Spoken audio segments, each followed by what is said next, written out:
Hello students, welcome back to Ali Hasan search learning centre. तो आज मैं आपके सामने कुछ अपने चैनल पे कुछ इम्पोर्टेंट चीज़ लेके आया हूँ। जैसा कि आप सबको पता है कि आप सब जो तैयारी कर रहे हो वो कौन से एग्ज़ामिनेशन की तैयारी कर रहे हो। जो आपकी टीचिंग हो रही है वो समर 2021 एग्ज़ामिनेशन की तैयारी हो रही है। सो जो भी आपके लेक्चर्स और प्रैक्टिकल कंडक्ट हो रहे हैं तो वो सब आप किसके लिए प्रिपेयर हो रहे हो? समर 2021 एमएसबीटी एग्ज़ाम के लिए प्रिपेयर हो रहे हो। तो उससे रिलेटेड कल के दिन ऑन 1 जून 2021 एमएसबीटी ने समर 2021 एग्ज़ाम से रिलेटेड सर्कुलर जारी किया है। नाउ ये जो सर्कुलर है ये टोटली आपके समर 2021 एग्जामिनेशन से रिलेटेड है। तो मैंने ये इम्पोर्टेंट समझते हुए मैं चाहता हूँ कि आप लोग को भी ये सब बातें शेयर करूँ कि क्या इम्पोर्टेंट पॉइंट्स है इस समर 2021 एग्जामिनेशन से रिलेटेड। तो सबसे पहले पॉइंट में आपको ये नज़र आएगा जो इन्होंने पॉइंट नंबर 1 मेंशन किया हुआ है। ये पॉइंट नंबर 1 में ये बताया गया है कि जितने भी एआईसीटी नॉन एआईसीटी इंस्टीट्यूट है सबका एग्जामिनेशन किस तरीके से किया जाएगा, कंडक्ट किया जाएगा, ऑनलाइन मोड से किया जाएगा। तो फर्स्ट पॉइंट में ये शो किया हुआ है कि आपका भी जो एग्ज़ाम होगा वो ऑनलाइन मोड से ही एग्ज़ाम कंडक्ट होगा। तो जितने भी एआईसीटी डिप्लोमा के जितने भी इंस्टीट्यूट है या फार्मेसी है या और भी नॉन एआईसीटी इंस्टीट्यूट है उन सब का एग्जामिनेशन किस तरीके से कंडक्ट होगा, it is going to be conduct online. ये क्लियर कट है, पॉइंट नंबर 1 में मेंशन किया हुआ है। फिर सेकंड जो पॉइंट में इन्होंने मेंशन किया है एमएसबीटी के सर्कुलर में वो ये बताया गया है कि आपका जो एग्जामिनेशन होने वाला है समर 2021 का वो भी आपका एमसीक्यू बेस्ड ही होने वाला है। ऑनलाइन एमसीक्यू बेस्ड एग्जामिनेशन होगा। जिस तरीके से आपका प्रीवियस सेमेस्टर में आपका ऑनलाइन एमसीक्यू बेस्ड एग्जामिनेशन हुआ था उस तरीके से समर 2021 एग्जामिनेशन भी आपका ऑनलाइन एमसीक्यू बेस्ड ही होगा। लेकिन as compare to last one यहाँ पे थोड़ा सा आपको चेंजेस नजर आएगा। आप ऑनलाइन एग्जामिनेशन में वही सारी चीज को यूज कर सकते हो जैसे कि आपने लास्ट सेमेस्टर में भी smart mobile phone, laptop, tablet, desktop ये सारी चीज को यूज करके आपने ऑनलाइन मोड एग्जामिनेशन को अटेम्प्ट किया था, दिया था। लेकिन लास्ट टाइम के एग्जामिनेशन में आपको जो ऑनलाइन एमसीक्यू था वो 40 क्वेश्चंस आपको दिए हुए थे। उस 40 में से आपको 30 क्वेश्चंस अटेम्प्ट करना था। लेकिन इस बार एक चेंज आपको नजर आएगा। Now in this examination out of 40 question you have to attempt any 35। जैसा कि आपको यहाँ पे दिख रहा होगा, यहाँ पे उनके सर्कुलर में क्लियर कट मेंशन किया हुआ है कि आउट ऑफ 40 अब आपको कितने क्वेश्चंस अटेम्प्ट करना है? 35 क्वेश्चंस अटेम्प्ट करना है। मे बी मेरे ख्याल से ये कैलकुलेशन इसलिए ऐसा किया होगा जैसा कि आप सबको पता है कि आपका जो एक्सटर्नल एग्जामिनेशन होता है, बोर्ड का जो थियरी एग्जामिनेशन होता था वो कितने मार्क्स का होता था? 70 मार्क्स का होता था। तो मे बी ये जो इन्होंने जो चेंजेस लेके आए हैं इसके अंदर out of 40 you have to attempt 35, हो सकता है इसका डबल आपको मार्क्स आपके थियरी पेपर में दिखाई देगा। तो मेरे ख्याल से इसलिए इन्होंने ये चेंजेस लेके आया हुआ है। नाउ इन दिस टाइम अब आपको आउट ऑफ 40 क्वेश्चन कितने क्वेश्चन अटेम्प्ट करना है? 35 क्वेश्चन अटेम्प्ट करना है। तो आउट ऑफ 35 मार्क्स में से जो भी आपको मार्क्स मिलेगा तो मे बी उसका जो 70 मार्क्स का जो आपको शो होता है रिजल्ट में इसका डायरेक्टली मार्क्स का डबल हो सके, इसलिए शायद इन्होंने ये चेंजेस लेके आया होगा। और दूसरी बात यहाँ पे इस तरीके से मेंशन किया हुआ है कि आपको एग्जामिनेशन अटेम्प्ट करने के लिए एग्जामिनेशन का जो टाइम है वो 2 घंटे का टाइम दिया हुआ है। 2 घंटे के स्लॉट में ही आपको एग्जामिनेशन अटेम्प्ट करना है। जैसे फॉर एग्जांपल अगर जो भी टाइम टेबल इनका लॉन्च होता है तो टाइम टेबल में अगर मेंशन किया हुआ है 10 to 12 तो 10 to 12 के स्लॉट में ही आपको एग्जामिनेशन अटेम्प्ट करना है। लेकिन इसका मतलब ये नहीं है कि 10 to 12 में आपको 2 घंटे का टाइम मिलेगा। यहाँ पे क्लियर कट मेंशन किया हुआ है कि जब भी आप इस टाइम स्लॉट के बीच में लॉग इन करोगे तो आपको टाइम सिर्फ 1 घंटे का ही मिलेगा। यानी आपका जो 40 मार्क्स का जो क्वेश्चन है वो 40 मार्क्स का क्वेश्चन आपको विद इन 1 आवर के अंदर ही अटेम्प्ट करना है। तो आपको टाइमिंग जो है अटेम्प्ट करने का जो टाइमिंग है वो 1 आवर है, लेकिन जो स्लॉट अवेलेबल होगा वो स्लॉट आपको 2 आवर्स का मिलेगा। तो 2 आवर्स के स्लॉट में से आप जब भी लॉग इन करोगे आपको टोटल 1 आवर का टाइम मिलेगा। उस 1 आवर के टाइम में ही आपको अपना एग्जामिनेशन खत्म करना है, फिनिश करना है। ठीक है। और वन मोर पॉइंट, बहुत इंपॉर्टेंट पॉइंट इस बार मेंशन किया हुआ है, इन लोग ने इधर पे मेंशन किया हुआ है एमएसबीटी। थोड़ा जैसा कि आप सबको पता है कि लास्ट टाइम जो आपने ऑनलाइन एग्जामिनेशन दी थी वो ऑनलाइन एग्जामिनेशन आपने किस तरीके से की थी, उसमें आपको इतनी अच्छी तरीके से वहां पे आपके ऊपर मॉनिटरिंग नहीं हुई थी। लेकिन इस टाइम एमएसबीटी ने थोड़ा रूल्स में चेंजेस लेके आया हुआ है। एमएसबीटी क्लियर कट मेंशन कर रहा है कि इस बार आपका जो ऑनलाइन एग्जामिनेशन होगा वो मॉनिटरिंग बेस्ड होगा, प्रॉक्टरिंग प्रॉक्टरिंग का मतलब ये होता है कि अब आपके ऊपर मॉनिटर किया जाएगा। जैसा कि आपको लास्ट टाइम पे भी कहा गया होगा कि आपका कैमरा ऑन होगा, तो कैमरा ऑन होगा, आप इधर-उधर आप देख नहीं सकते हो, बार-बार उधर नहीं जा सकते हो, आपको फिर बोला जाएगा। तो वो लास्ट टाइम इतना स्ट्रिक्टली नहीं हुआ था। लास्ट टाइम के एग्जामिनेशन में वो चीज़ इतनी स्ट्रिक्टली नहीं हुई थी, लेकिन इस बार एमएसबीटी बोल रहा है कि आपके ऊपर ऑनलाइन मॉनिटरिंग होगी। जिस तरीके से आप अगर फिजिकली क्लासरूम में एग्जामिनेशन देते थे तो आपको सुपरवाइजर आता था, सुपरवाइजिंग करता था, उसी तरीके से जब आप ऑनलाइन एग्जामिनेशन दोगे तो ऑनलाइन एग्जामिनेशन के लिए आपको अभी सुपरवाइज करने के लिए कोई फैकल्टीज होंगे जो आपको मॉनिटर करेंगे कि आपका कैमरा प्रॉपरली ऑन है या नहीं है। अगर आपका कैमरा प्रॉपरली ऑन नहीं है तो वो आपको बोलेंगे this seat number please on your camera. आप फिजिकली आप वहां पे उनको विजिबल होना चाहिए, आपका फेस उनको प्रॉपरली विजिबल होना चाहिए। तो इसलिए थोड़ा सा ये मामले में एमएसबीटी ने ऑनलाइन एग्जामिनेशन कंडक्ट करने में थोड़ा एमएसबीटी स्ट्रिक्ट हो रहा है। ये समर 2021 एग्जामिनेशन में थोड़ा सा चेंजेस लेके आ रहा है कि as compare to last time examination, this time थोड़ा आपका एग्जामिनेशन थोड़ा सीरियसनेस में और थोड़ा मॉनिटरिंग बेस में ज्यादा होगा। इसलिए आप लोग अच्छी तरीके से तैयारी करो, कोई भी दूसरी प्रॉब्लम अननेसेसरी क्रिएट मत करो जिससे आपको आपका एग्जामिनेशन होल्ड कर दिया जाए, रोक दिया जाए। तो please be prepare for this. Online proctoring होने वाला है। प्रॉक्टरिंग का मतलब होता है मॉनिटरिंग होने वाला है। फिर इसके बाद इनके थर्ड सर्कुलर में, थर्ड पॉइंट में इन्होंने ये मेंशन किया हुआ है कि जो सब्जेक्ट जिनका ड्राइंग बेस्ड एग्जामिनेशन होता है, तो वो ड्राइंग बेस्ड एग्जामिनेशन अब आपका कॉलेज में फिजिकली पॉसिबल नहीं है, तो उसका भी एमसीक्यू बेस्ड एग्जामिनेशन कंडक्ट होगा। तो जितने भी आपके ड्राइंग के सब्जेक्ट्स के कोड यहाँ पे मेंशन किए हुए हैं, उन सारे सब्जेक्ट कोड्स के पेपर जो इधर पे मेंशन किए हुए, उनका एग्जामिनेशन भी वाइवा बेस्ड होने वाला है। वाइवा बेस्ड होने वाला है, यानी प्रैक्टिकल एग्जामिनेशन के टाइम स्लॉट के टाइम पे ये पर्टिकुलर सब्जेक्ट कोड के एग्जाम कंडक्ट होंगे as a viva based, online based.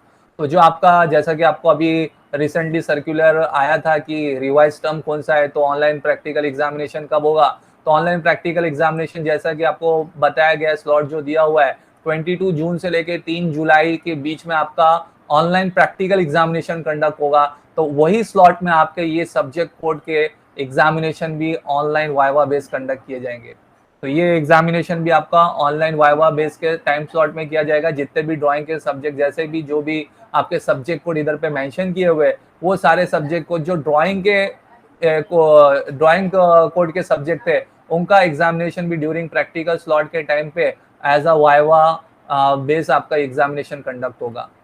हाँ, फिर इसके बाद फोर्थ सर्कुलर में इन्होंने ये मेंशन किया है, ये लेके आया है कि जो बच्चे जिनको बैकलॉग लगा है, जिनको बैकलॉग का केटी का एग्जाम है, या जो स्टूडेंट्स लोग ने एग्जाम फॉर्म लास्ट टाइम नहीं भरे थे, या किसी को अनफॉर्चुनेटली अगर केटी लग गई है, तो उनका भी एग्जामिनेशन जो है वो कौन से बेसिस में होगा, एमसीक्यू बेसिस में ही होगा।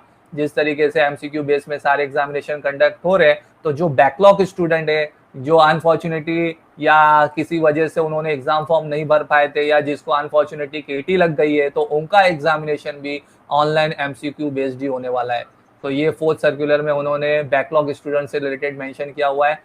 फिर इन्होंने फिफ्थ सर्कुलर में ये लेके आए हैं, जो स्टूडेंट जिनके पास ऑनलाइन फैसिलिटीज नहीं होती है, जैसे कि इंटरनेट नहीं है, कंप्यूटर नहीं है, मोबाइल नहीं है, या एग्जामिनेशन का अटेम्प्ट करने के लिए जो फैसिलिटीज होना चाहिए वो अगर नहीं है, तो वो स्टूडेंट को क्या करना होगा, वो स्टूडेंट को अपने नियर बाय इंस्टीट्यूट में जाके कांटेक्ट करना होगा, उनको एप्लीकेशन देना होगा, और वो एप्लीकेशन देके फिर वो एग्जामिनेशन वहाँ जाके ऑनलाइन अटेम्प्ट कर सकते, दे सकते हैं। तो ये जो फिफ्थ सर्कुलर है, फिफ्थ सर्कुलर उन स्टूडेंट्स के लिए है जो स्टूडेंट के पास ये सारी फैसिलिटीज नहीं है, अगर मोबाइल नहीं है, इंटरनेट नहीं है, कंप्यूटर सिस्टम नहीं है, या कोई भी साधन नहीं है उनके पास जिसकी वजह से वो ऑनलाइन एग्जामिनेशन अटेम्प्ट कर सके। तो उनको क्या करना होगा, उनको नियर बाय इंस्टीट्यूट में जाके एप्लीकेशन दे के वहाँ जाके वो अपना ऑनलाइन एग्जामिनेशन दे सकते हैं, अटेम्प्ट कर सकते हैं। फिर सिक्स सर्कुलर में नो डाउट अगर वो स्टूडेंट जा रहे हैं, ऐसे स्टूडेंट जो है जो नियर बाय इंस्टीट्यूट में जाके अपना एग्जामिनेशन देना चाहते हैं, तो उनके लिए क्लियर कट यहाँ पे मेंशन किया हुआ है कि वो स्टूडेंट्स को कोविड-19 का जो रूल है, जो भी प्रोसीजर है वो फॉलो करना होगा। उनको कोविड-19 की जो रिपोर्ट होती है एनटीसीपीआर, वो रिपोर्ट, वो टेस्ट लेके जाना होगा, वो रिपोर्ट शो करना होगा, मास्क प्रॉपरली लगाना होगा, सैनिटाइजिंग करना होगा। तो ये प्रॉपर गाइडलाइंस कोविड की फॉलो करते हुए उनको वहाँ इंस्टीट्यूट में जाके अटेम्प्ट करना है, ऐसा ये सर्कुलर नंबर 6 में मेंशन किया हुआ है। फिर इसके बाद सर्कुलर नंबर 7 में उन स्टूडेंट्स के बारे में मेंशन किया हुआ है जो student for example physically challenge students है या पीडब्ल्यूडी स्टूडेंट्स है, तो फिजिकली चैलेंज स्टूडेंट्स के लिए यहाँ पे एमएसबीटी सर्कुलर ने मेंशन किया है कि उनके लिए थोड़ा सा एक्स्ट्रा टाइम भी दिया जाएगा। ऐसे स्टूडेंट्स के लिए जो दिव्यांग स्टूडेंट्स है, जो फिजिकली चैलेंज स्टूडेंट्स है, उन स्टूडेंट्स के लिए एक्स्ट्रा टाइम भी अलॉट किया जाएगा। फिर इसके बाद सर्कुलर नंबर 8 में एमएसबीटी क्लियर कट दोबारा मेंशन कर रहा है, जिस तरीके से लास्ट एग्जामिनेशन में भी मेंशन किया था कि ये टाइम भी एग्जामिनेशन आपका किस मोड में हो रहा है, ऑनलाइन एमसीक्यू मोड में हो रहा है। तो ऑनलाइन एमसीक्यू मोड में जब हो रहा है तो no photocopy, no verification is possible. तो ये फिजिकली जब आप रिटन एग्जामिनेशन देते थे तो आपको फिर वो थियरी के मार्क्स, जो आंसर पेपर आप जो लिखते थे उसका फोटोकॉपी वेरिफिकेशन आप अप्लाई करते थे, तो रीअसेसमेंट के लिए अप्लाई करते थे। लेकिन इस बार भी आपका जो एग्जामिनेशन है वो कैसा कंडक्ट हो रहा है, वो ऑनलाइन मोड में एग्जामिनेशन कंडक्ट हो रहा है, एमसीक्यू बेस में एग्जामिनेशन कंडक्ट हो रहा है। तो no provision of photocopy, verification, reassessment should be apply to you for summer 2021 examination. तो समर 2021 एग्जामिनेशन में आपको इसकी कोई प्रोविजन नहीं मिलेगी फोटोकॉपी की, वेरिफिकेशन की, रीअसेसमेंट की, क्योंकि आपका एग्जाम ही ऑनलाइन एमसीक्यू बेस्ड हो रहा है।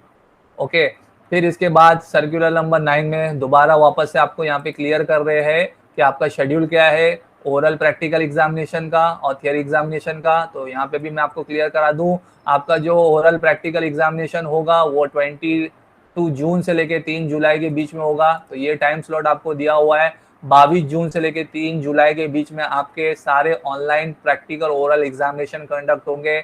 जो सब्जेक्ट के आपके प्रैक्टिकल एग्जामिनेशन है, ओरल एग्जामिनेशन है, वो ये स्लॉट में कंडक्ट हो गए। Institute level base examination conduct होगा।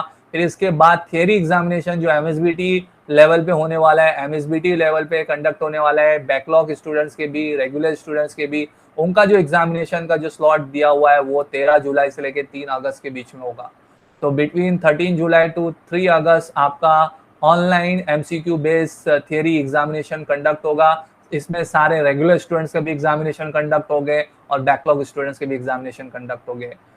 तो ये था आपका कंडक्शन जो एआईसीटी डिप्लोमा के लिए हो या फार्मेसी के लिए हो, सारे के लिए हो। और नॉन एआईसीटी इंस्टीट्यूट के स्टूडेंट के लिए भी यहाँ पे सर्कुलर मेंशन किया हुआ है। नॉन एआईसीटी स्टूडेंट के लिए भी प्रैक्टिकल ओरल एग्जामिनेशन 22 जून से 3 जुलाई है और थियरी एग्जामिनेशन उनका जो होगा वो 13 जुलाई से 24 जुलाई के बीच में होगा। फिर इसके बाद यहाँ पे मेंशन किया हुआ है पॉइंट नंबर 10 में। पॉइंट नंबर 10 में मेंशन ये किया हुआ है कि ये सारी चीज़ के ऊपर इंस्टीट्यूट जो है वो ध्यान रखेगी पूरा कि कोई तरीके की मल प्रैक्टिसेस वगैरह कुछ नहीं होना चाहिए ड्यूरिंग द एग्जामिनेशन।